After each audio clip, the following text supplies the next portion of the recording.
We have 3 keys for the Jayco 27.5 bunkhouse. One is for the front door, one is for the back door. The back door one is where the bunk beds are, and then the silver one opens up the extend and the retract buttons and the rear shower door and where the battery compartment is located. Camper, we have the emergency brake. This cord attaches to the back of your hitch on your truck, and if for some reason there's an emergency, this is going to be pulled out and it's going to put the brakes on the camper. This is the piece that will attach to your hitch on in the back of your truck. This just opens up, and then this cord is actually connected into that spot right there. We're not using the camper. We tuck up the power cord up into the little hatch up here, up into the front of the camper.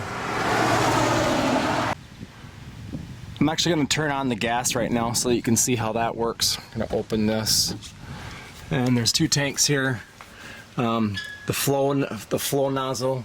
If we turn this, we're going to turn that on.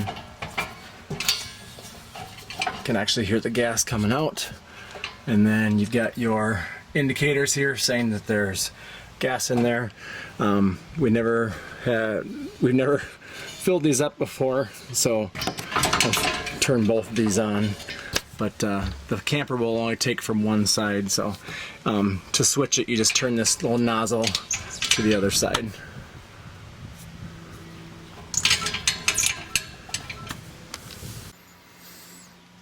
We're inside the camper now. Once we've turned the gas on outside on the propane tanks in front, we can turn on the burner if you need to use the burner or the stove or whatever. You've got your controls here. We'll turn on this back one. You just have to turn this to light, and you can hear the gas actually coming, and then you just have to turn spark, and there's your flame right there. Same thing with the front. If you want to go up to the front here, turn on light. You're here again, you can hear the gas coming. Hit spark, turn that once. Same thing in the back here. If you turn this to light and hit spark, the next one comes up.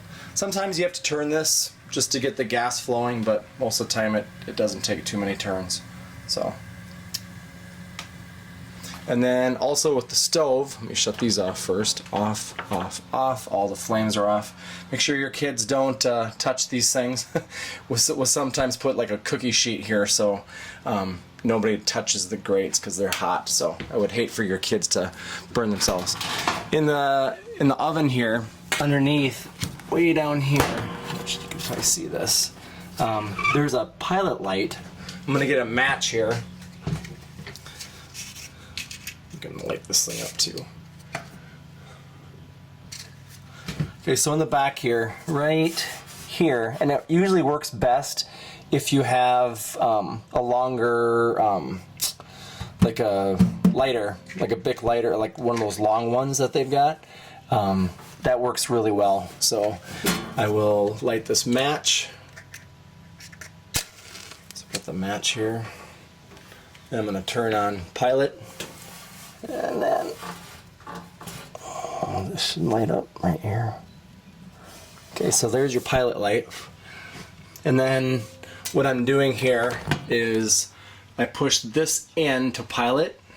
And so I'm still holding it in, pushing it in. The pilot is still lit, and so we usually light this right when we get out to our campsite so that we can use our oven at any time.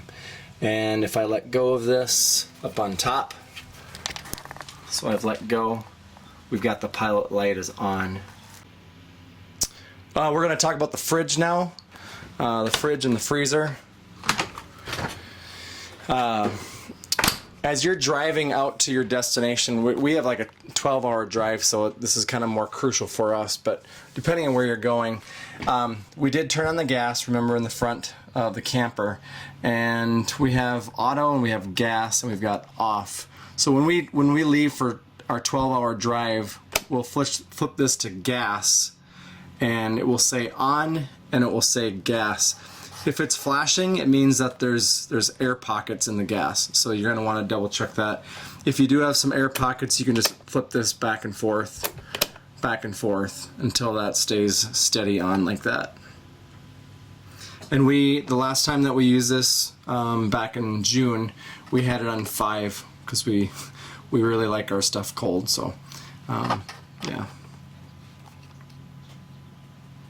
Oh, another thing too, if this red button does flash, one thing that you can do also is work with your oven here to keep the gas line flowing, because the gas has to travel all the way back to your fridge. So if you just keep your burners on and your turn on your oven, you're going to start that flow of gas. So if you do have that gas light, if it's flashing, if you just keep those burners on just for a little bit longer, it's going to get all those air pockets out of your gas line, and then that will stay steady on.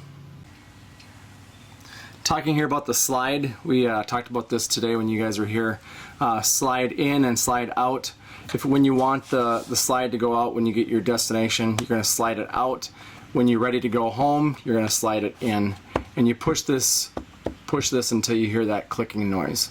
So you'll know when it's completely in or when it's completely out, because it will click repeatedly.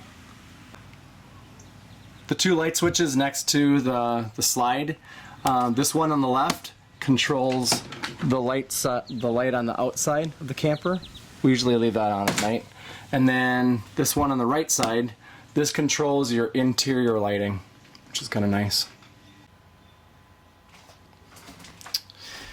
On your air conditioning, when it's 95 degrees in South Dakota when we're on vacation, typically when we're out, we'll have the air conditioning on cool, and we'll bring it down to whatever temperature that we want, whether it's 72, 75, whatever.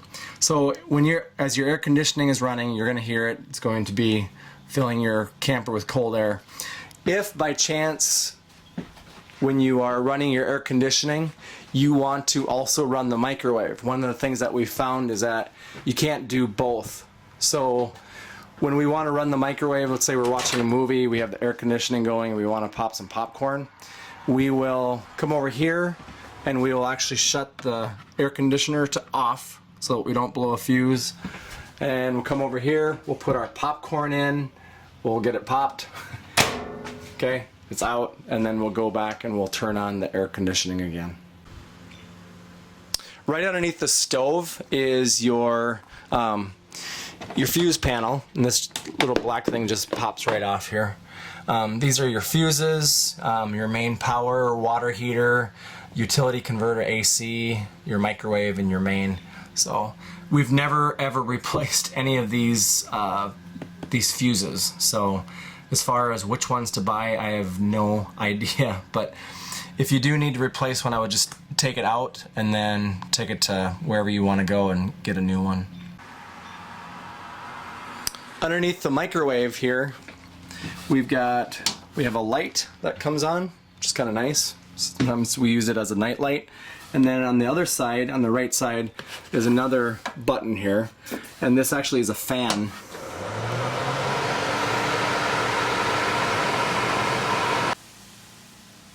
Looking at the entertainment center, this is your DVD player and your radio and all that stuff. To turn it on, the power button is right here. Power's on. And then right here, the third button over, it's function. That will switch it to your radio stations. And then you can also switch it to AV in. And then you can also switch it to DVD. And then the eject button is right here on the side. Open and close. Play, and then you can also use your remote control, which controls the whole entire system. If we hit open and close, the DVD will open.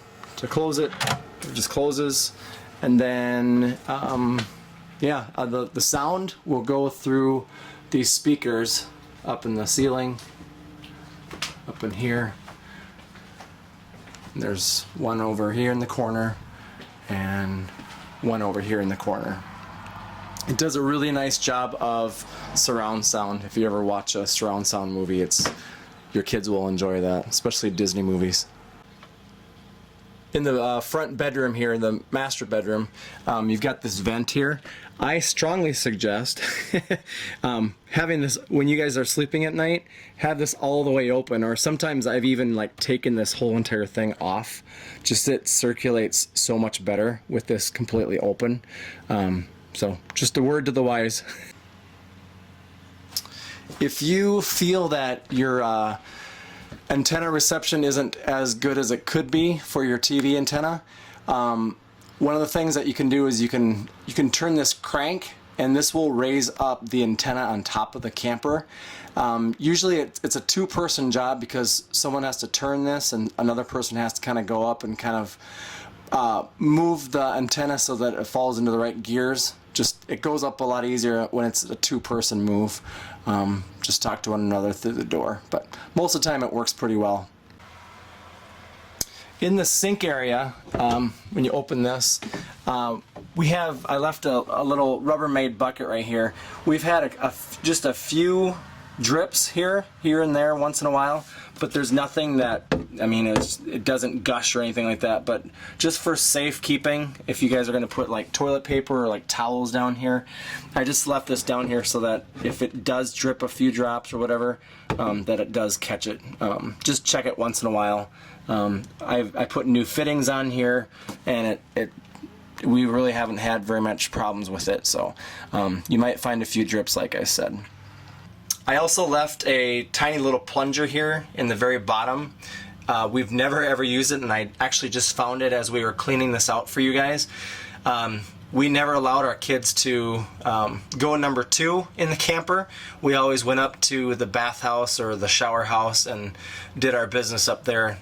So we've never ever used this plunger, so just letting you know.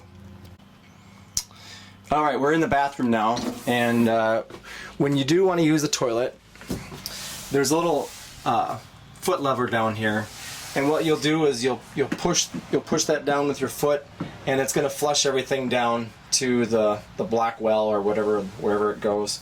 And then to fill it up with, if you notice, we still have some water in there. To fill it back up, you just kind of like push it down just almost like halfway, and then you're going to see the water come out of this little spout, and this little trap is still going to be shut. So I encourage you to just keep just a little bit of water in there, just to keep the sewer gas out, because when you connect your sewer line to your dumping station or whatever, you just don't want that sewer gas coming up. So just a little bit down on your foot, just to bring that water in from that spot. This trap will stay shut, and then just once you have enough water in there, then you can release your foot off, and then it will stay like that. Also above the toilet, there's a light. You can flip that on. And then there's also a fan, and this is kind of really nice when you can open it by turning this little knob. You're going to see this sunroof kind of raise up, and we have this hooked up to, if I come back over here, we've got this hooked up, that's the light. Over here, it's the one on the left side. We've got that hooked up to the fan, and when you're taking a shower or whatever, it's really nice to have this fan on. It just really circulates the air. All right, talking about the shower, what we found, it's an awesome shower, especially when you have hot water. And we've taken 5 showers in a morning, and we've never run into a problem where we didn't have hot water, so that's kind of nice. But you'll turn on your 2 faucets, and when you get it the right temperature down here, and you can pull that plug up, and then what that's going to do is it's going to send the water up into your spigot, of course. And then as you're taking your shower, you can have the water flowing, or you can turn it to this little block. It's kind of like the stop block. That will stop the water from coming out, and you can do your business in the shower, and then you can rinse again, and then you won't be wasting your hot water. So that's kind of a nice feature of this shower too. Also, don't forget to shut off your gas lines.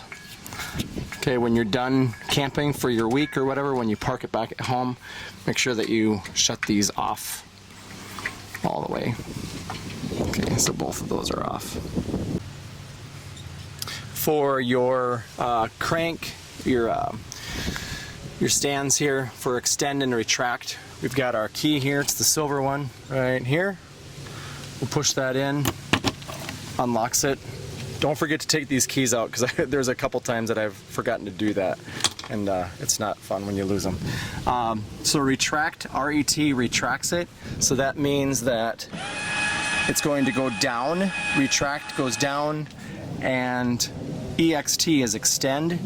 That means the jacks are going to get taller.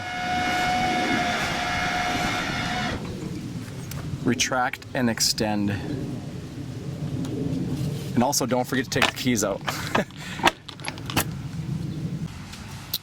We are hooked up to the power in our house and actually in our garage, and we just have a regular electrical outlet plugged in.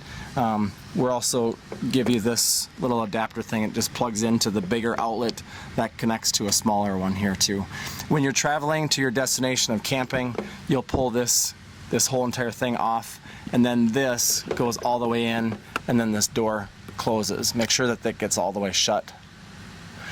This black cord is pretty long. It's about 10 or 12 feet long, so it's nice to have. Just, I would hate for you to have it come out and run against the road as you're driving. This is your city water connection for your hose, and this will just connect to your water supply wherever you're parked at. And when you get that hooked up to your hose, just make sure that you turn on the water there, and then start running the water all the way through the shower, the outdoor shower, the sinks, the toilet, everything. Make sure that you're running the water all the way through for probably a good minute or so on each water source. Sink, the kitchen sink, the tub, the shower, everything. Run it for 30 seconds. Once you get that water on, just turn it all on.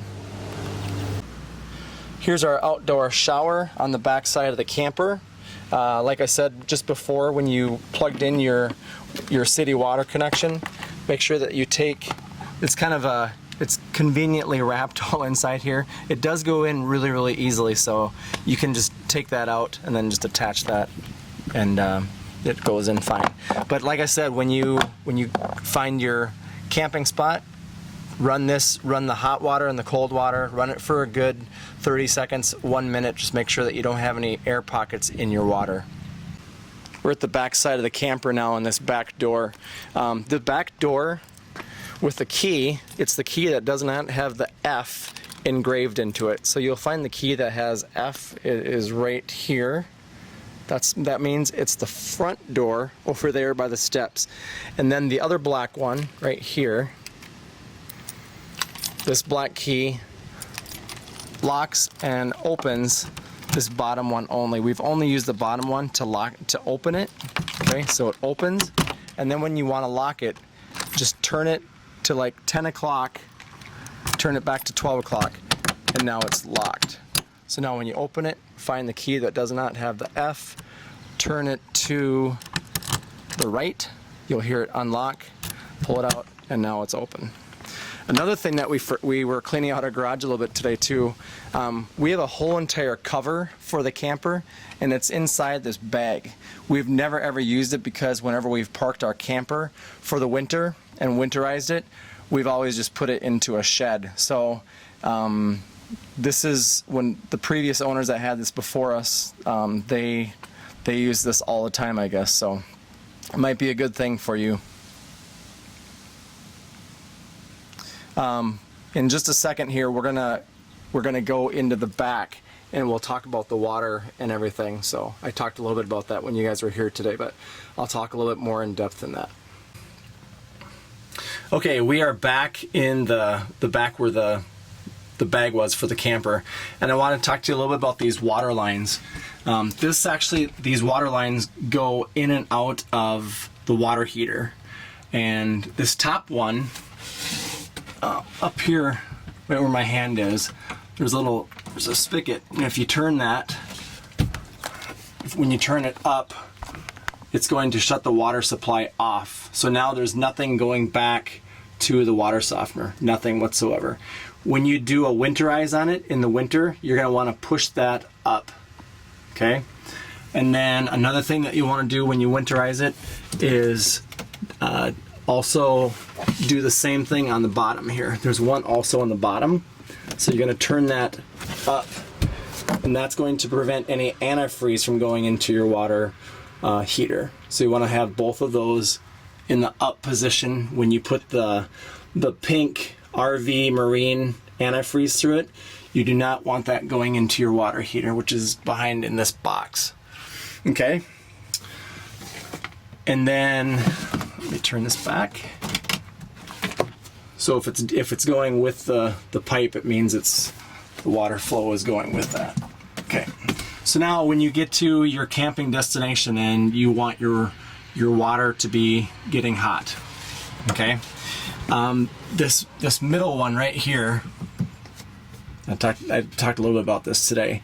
When you get to your spot of camping, if you have this one going up, you will not have, there won't be any water being isolated to your hot water heater. So in order to have your hot water heater working and warming your water, this valve right here has to be shut so that water is not allowed to go down through here, because a couple times I forgot to shut this and we were camping for 2 or 3 days and we'd never have hot water. It's because the water just kept going through all these lines and it wasn't forced to stop at this point. So make sure that you turn that. And then when you do winterize it, and then when in the spring when you do clean it out, you're going to want to have these things up also, so that you flush out the antifreeze out, and then have this one, you're going to want that in the up position, so that when you clean out the antifreeze in the spring, that all that stuff gets cleaned out. And I'll show you next where I put the RV Marine antifreeze, and then how we clean it out also. Okay, we're going to talk a little bit about the water lines and the RV Marine antifreeze and cleaning out the water lines everywhere. Underneath here, underneath the sink, we've got a separate pipe here. It's a pipe that actually comes out. Comes way the heck out here. We've got I have a paper towel in here just to prevent any leaking from anything. Sometimes when you do winterize it, you'll have pink stuff all throughout this pipe. So just plug it with a paper towel and everything will be good. In the summer I also plug it also. But this pipe right here, let me show you where it goes. It goes back behind here. And during the camping season, this little spigot right here, this one right here, this is closed, so you don't want anything going through the water lines because you're not feeding anything through it. So when you do the antifreeze, when you do the pink stuff, you're going to push that so that the black thing is going even with the pipe here. And then you're going to come out here, and let's say this green Menards bucket is your antifreeze. You're going to put that into your antifreeze, and I usually buy 2 of those bottles of the antifreeze. So you're gonna stick that into your antifreeze right there, and make sure that this pipe is always touching liquid, because you don't want to ever send water pockets through your water pump, because it will ruin your water pump. That's what my father-in-law told me anyway. So make sure that's in your antifreeze, and then make sure that you've shut those valves on the hot water heater, and then you're going to come up here to your water pump right here, which is this one, and you're going to turn that on, and what that's going to do is it's going to pull the water or the antifreeze out of your container, or your 2 containers that you're going to use for that. So when you start running out of the one antifreeze, you'll actually shut that water pump off and then switch the bottles and then do it again. As you're pumping that antifreeze through the camper, you're going to be turning on your sinks, your hot water, your cold water, you're going to go over to your bathroom sink, turn your hot water on, turn your cold water on until you have pink running through all your water lines. Okay. Same thing with the toilet. Here again, you're going to push down on this until you see pink antifreeze coming out through that, and then just leave a little bit of pink in the toilet also to protect the water lines. And then also another spot you'll want to do is the shower. So do the hot water, the cold water until you see pink going through. And then I also run antifreeze through the shower head also. And then until I see pink running through that, I'll just leave that down in there during the winter time. Another spot that you're going to want to run antifreeze, the pink stuff through, is the outdoor shower spot too. So make sure that you run the cold water and the hot water on the outdoor shower. In the springtime, when you're starting to get ready to go to your first camping trip and you've got all of the pink RV marine stuff through all of your water lines, you're going to want to clean those out. And so what I typically do is I'll take a bucket of warm water and I will put just a tiny bit of bleach in that. Okay, and then here you're going to take this hose again, take the napkin out. And here again, you're going to need a buddy or someone to help you to make sure that this hose is always in the water, in the bleach water, the warm bleach water. Okay, and then you're going to come down here again. You're going to make sure that this spigot right here is open so that your clean bleach water can flow through all of your water lines. Okay. So all of your water lines would be, and then here, when you open that up, okay, and then you've got your water in here, your bleach water, then you're going to come up here, and your water pump is going to be off, and making sure that that pipe is in the water, you're going to turn your water pump on. So you're going to flip it on, it's going to stay on, and then you'll go to all of your sinks, you'll turn on your hot water, wait for that until it flows clear liquid, shut it off, turn on your cold water, wait for the pink to come off and wait for that to clear up into clear water and then shut that off. Okay, and then come back here, do the same thing with the sink. You'll turn your hot water on and wait for the pink to clear out. Turn on your cold water, wait for that to clear up on the clear water, and going into the toilet, you're going to have to clean up the toilet again because there's going to be pink in it. You're going to use your foot and push that down, and the clear water is going to be coming out of the spigot again. Make sure that whoever you have helping you hold that pipe in the water, make sure that you've got enough water in there. Sometimes I've had to fill that up a couple times just because I do run extra water through here just to make sure all the water lines are clean. So make sure that you keep filling that with warm bleach water. And then we're done with the toilet. And then do the same thing again with the shower. Turn on your hot water, turn on your cold water. Make sure that that's clear water that's coming out. Get rid of all that antifreeze. And then also with your shower head, make sure that you have this little spot. There's 3 little lines there. That means that it's going to flow, and that little box means that it's going to stop. So make sure that's flowing, and then make sure that you just do one at a time. Turn on your hot water, make sure that that's flowing out clear water, shut the hot water off. Turn on your cold water, make sure that that's flowing clear water. Same thing on the outside line on the shower. Turn on your cold water, make sure you get all the antifreeze out, and then shut off the cold water, turn on the hot water, get all the antifreeze out of that too. When you are finished running the clean water through your water pipes and everything, you can shut the water pump to the off position. The off position is all the way to the right.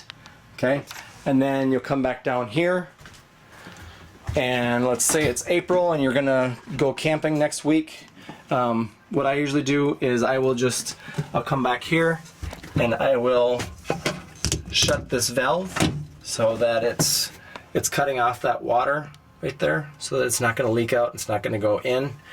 And then what I do is I just put a paper towel in there to block off any water that might slip out. And then this just goes back here in here. This is where we kept our garbage can, so it's a good spot for it.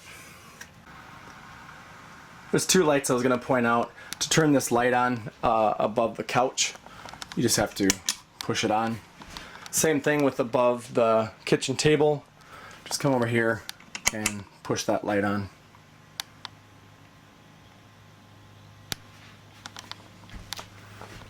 Same thing with this one. I guess we've never really used that light before, so there we go. That one too. Up here in the front of the camper, I left a brown box. There's full of attachments for the sewer line, and then I'm also leaving you guys this attachment too. I'll show you how this works also here in a second. There's also a crank. I showed you this today. If we bring this crank over here, this is for the leveling jacks. And if we put this onto here and then we spin that, this jack will come down and that will help you level off both this side and the far side over there, which helps just when you're walking around the camper, when you're at your campsite, your camper won't rock as much. Alright, so now we're going to talk a little bit about the hookup for your sewer. So this pipe is tucked in here, and when you put this back in, make sure that this goes in last. It's easier to put this in last. So we're going to pull this out, and then like I said, I'm going to leave this for you guys because our new camper will probably have this already. So what you're going to do is you're going to take this end and you're going to put this little ring around the pipe like this. I don't know, go probably about 4 or 5 in like that. Make sure you're not stuck on that. Okay, so it should look like that.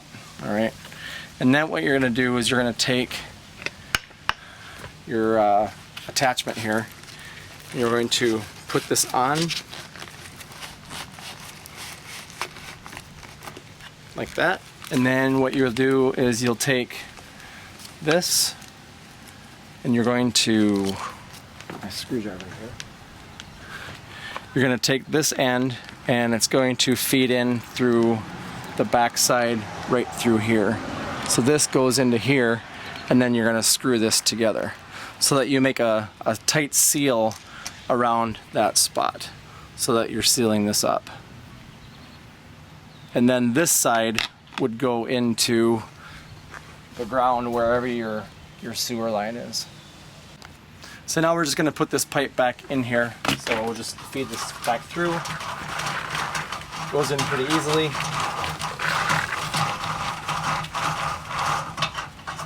You'll take the attachment off, of course, and then push that in.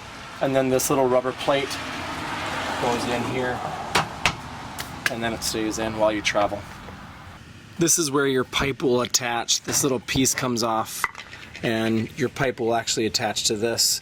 You screw it right on, and then typically when it's time to pull your water, we pull the black one first. This handle we just pull out and let that go out, and then we would close it. We just push it in, and then your gray water, which is like your dishwash soap and your shower and your sink and everything, you would just pull this.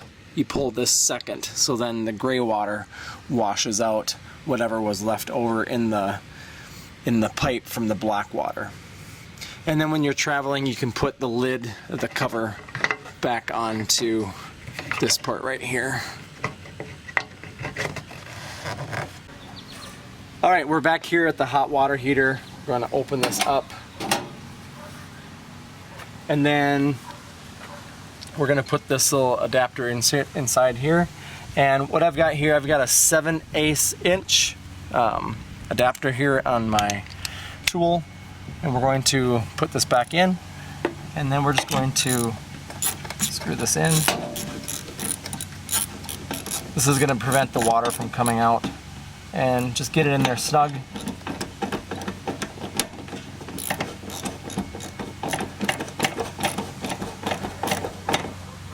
Until it's tight. Okay, so no water is going to leak out. When we're done camping for the week, when we completely unplug and everything, what I'll do is I'll take this plug out. I'll remove this plug, so as we're driving down the road, sometimes the water will be trickling out. You want to get that old water out so that it doesn't stink up your camper. Also, another thing, we're going to talk a little bit about the water pump. Once you get this back, once this is in and you get to your camping destination, let's talk about that. As I was saying, once you get to your camping destination, you've got your hot water heater, you've got your plug in, and you've ran your water. You've got water running through your sinks and your toilet and everything like that.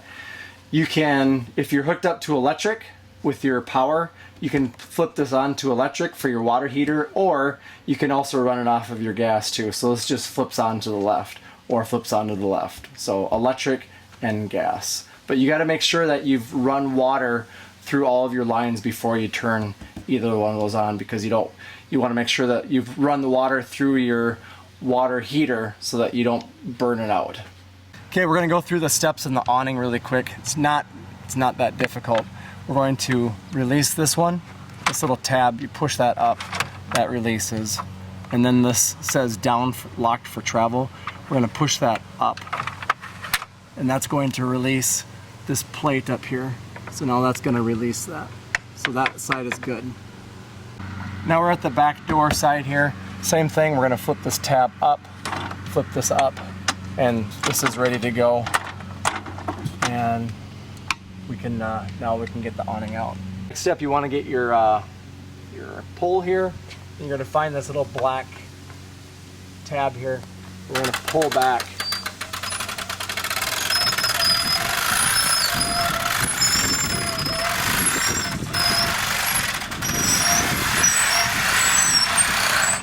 Until you see the flap here right here.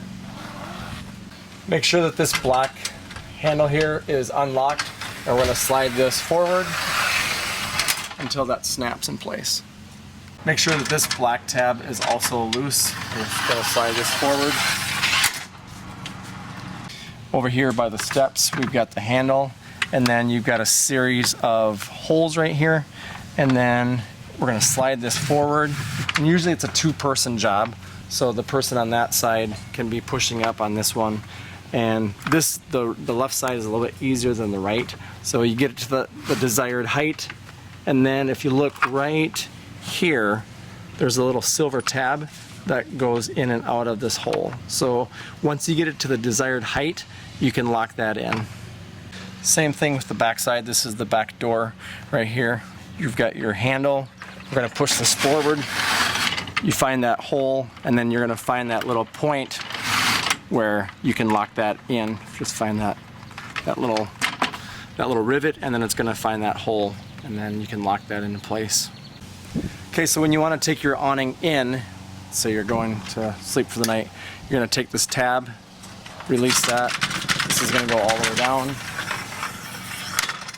until it stops. And then same thing over here.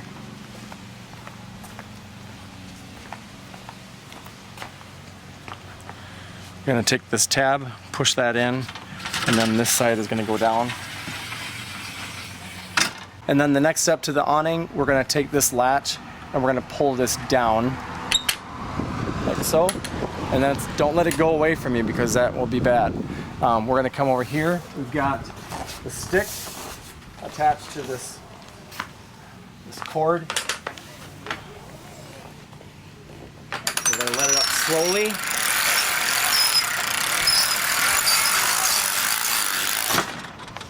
Okay, so the awning is in, and we try to get that little black tag as close to this so it's easy to find. Once your awning is up, you're going to want to push this down so that this little tab clicks into that place. And then over on the front side, over by the front door, you want to make sure that the top awning, make sure that that's all the way in like that, as close to the camper that you can get it right there. You don't want it out, you want it in.